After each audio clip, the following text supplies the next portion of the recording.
ये 1/12/2023 की बात है। एक परिवादिया ने लिखी, तो मैं एक थाने पे मुकदमा इस आशय का दर्ज कराया कि मेरे एक बदमाश पिछले 1 डेढ़ महीने से पीछे पड़ा हुआ है, रात को सोने नहीं देता है, मेरे पति को भी परेशान करता है।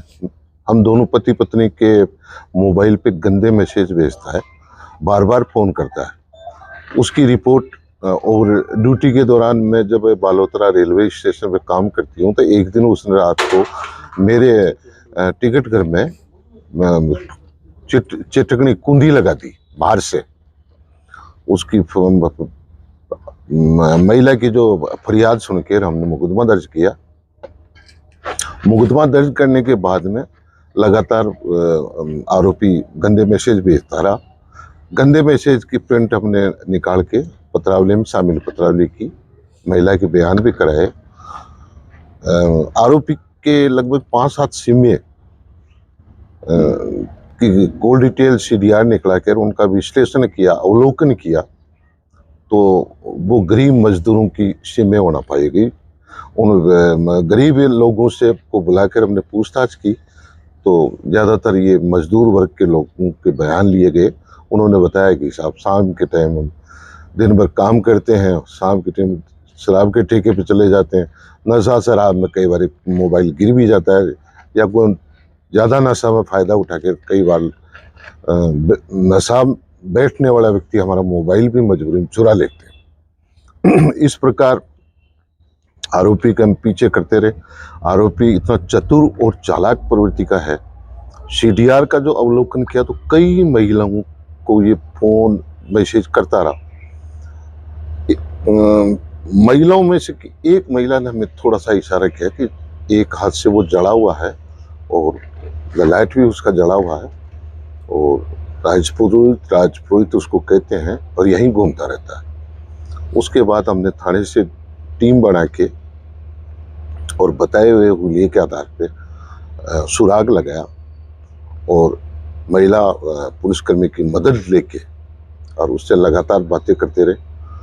तो आरोपी के पास कीपैड का मोबाइल होना पाया गया और बार बार सिमें चेंज करता रहा। टावर लोकेशन के आधार पे उसका सुराग जैसलमेर का पता चला। वहाँ हम पूरी संपूर्ण टीम पीछे लग के और उसको फिर दबोचा। उसके कब्जे से हमने 2 मोबाइल और 2 सिमें बरामद किए।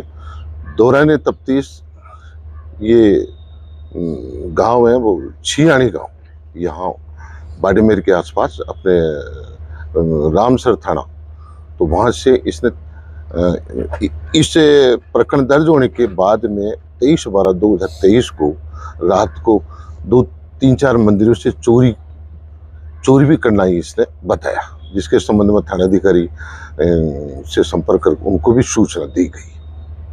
तो सर अश्लील बातें ही करता था या फिर किसी महिला को झांसे में लेकर यौन शोषण से सब किया, ऐसा कुछ सामने आया? अभी तक ये तो सामने नहीं आया, लेकिन ज़्यादातर इसका मकसद यही था कि महिला के जो भी स्टाफ कर्मी है उनके किसी साथी कर्मी से नंबर ले लिए और फिर गंदे मैसेज करना, सुगली बातें करना, परेशान करना, ये इसका सामने आया। तो करीब कितनी महिलाओं के साथ अब तक इसने इस तरह की हरकतें? इसने CDR में तो देखो काफ़ी महिलाओं को किया है, लेकिन महिलाएं अपनी लोक लज्जारी इज्जत की वजह से ज़्यादातर महिला अपने नंबर ब्लॉक कर देती है और फिर पुलिस थाने पे आके उन्होंने रिपोर्ट लिखा ही नहीं है। बाकी एक जो अब महिला ने जो अभी जो हमारे दर्ज कराए, इस महिला की तफ्तीश से ये अनुसंधान से पाया गया कि ये काफ़ी महिलाओं को परेशान करता था। आपराधिक रिकॉर्ड ऐसा था, ये 1987 में इसका जन्म हुआ है, गांव जलीला। नाम आरोपी का नाम है चैन सिंह, पिता का नाम बाघ सिंह है, राजपुरोहित है और उम्र 36 से 38 साल। गांव जलीला, ग्राम पंचायत कोटड़ा, तहसील शिव, जिला बालोतरा का पैदाइशी है और 5वीं तक इसने शिक्षा प्राप्त की। 5वीं की शिक्षा के बाद में ये 3-4 भाई है, जिसमें ये तीसरे नंबर का भाई है। 2 बड़े भाई है, शादीशुदा है, बच्चे हैं, और इसके अलावा ये तीसरे नंबर का है।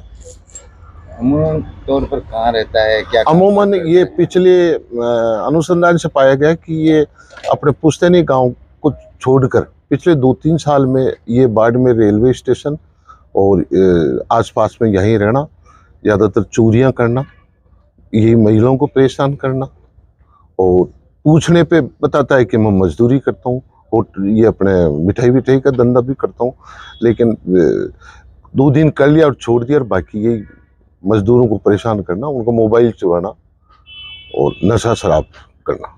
तो सर किस तरह से प्लान बना के गिरफ्तार किया गया, क्या था? ये महिलाओं को एक नाजायज परेशान करता था, कीपैड मोबाइल रखता था और अन्य लोगों की सिम चुरा कर उसमें डाल के और परेशान करता था। आपने कार्रवाई को किस तरह से अंजाम दिया, क्या प्लानिंग बनाई था वहां तक पहुंचने के लिए उसका? प्लानिंग तो फिर वो जो बार बार जब लोकेशन हमने निकलाई और टावर लोकेशन पे जब वो पकड़ में नहीं आया, तो फिर हमने हमारे जो स्टाफ की महिला पुलिसकर्मी का सहयोग लेके और उसको बाथरूम में फंसा के और इससे बार बार फोन पे संपर्क करते रहे, गंदे मैसेज भी ये भेजता रहा, देखते रहे। तो पुलिस का तो काम है मुझे आरोपी को पकड़ना, और उधर दूसरी टीम बनाकर हमने जैसलमेर तक भेजी। बार बार इससे संपर्क किया गया, बातों के झांसे में लेके इसको और संपर्क किया और टावर के आधार पर, उल्हे के आधार पर इस हिसाब से उसको पकड़ा गया। शुरुआत से मुजरिम ने कौन सी महिला को कॉल किया था आपके यहाँ पे? देखो ये गोपनीय मामला है। रेलवे की किसी महिला को कॉल हाँ, किया था? मैं ये देखो पीड़ित महिला ने जो अपना प्रकरण दर्ज कराया, अन्य महिलाओं के जो सीडीआर के अवलोकन से पाया गया कि काफी महिलाओं को फोन किया, लेकिन उन्होंने संबंधित पुलिस को सूचना नहीं दी। इसका मुख्य उद्देश्य क्या था? ये इस तरीके का मुख्य वो ये संबंध बढ़ाना, आवारागर्दी है, 36, 37, 38 साल का है और जिसको आवारा प्रवृत्ति का व्यक्ति कहें। बाकी 7 चोरियां तो पहले की है, 8वां मुकदमा ये रेलवे पुलिस से बाड़मेर में दर्ज हुआ।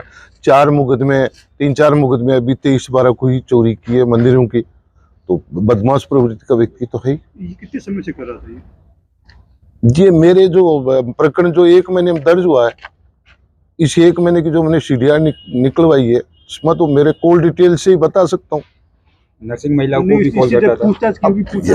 जो अब कई महिलाओं को, मेरा कहने का मतलब, लेकिन जैसे इसमें आपने पूछताछ की होगी तो उसने बताया होगा कि इतने सालों से मैं ये इस तरीके से करूंगा, ऐसी कुछ जानकारी आई है सामने? नहीं अभी तक ये नहीं, लेकिन मेरे पास जो 1 महीने से जो मैंने कॉल डिटेल के आधार पर जो महिलाओं से संपर्क करके जब पता किया, तो काफी महिलाएं पीड़ित थी, लेकिन उन्होंने लोक लज्जा अपने शर्म की वजह से अपने संबंधित थानों में सूचना नहीं दी। कुल मिला के इसके खिलाफ कहीं प्रकरण दर्ज नहीं करवाया। ये हमारी तफ्तीश में सामने आया। ये भी आरोप लगे कि जैसे कोई उसके साथ संबंध बनाने वाली बात भी कहीं सामने आई है? मंशा तो यही थी। नहीं, मंशा ये थी किसी के साथ बने हैं इसने, ऐसा कुछ बात सामने आई है? ये अभी ये चोरियों जो ये बात इसलिए सामने आई है कि जैसे 23-12 के बाद में इन्होंने चोरी की मंदिरों से, और सप्पा में जाके महिलाओं से संपर्क करना, वही पैसे खर्च करना, तो ये तो था ही।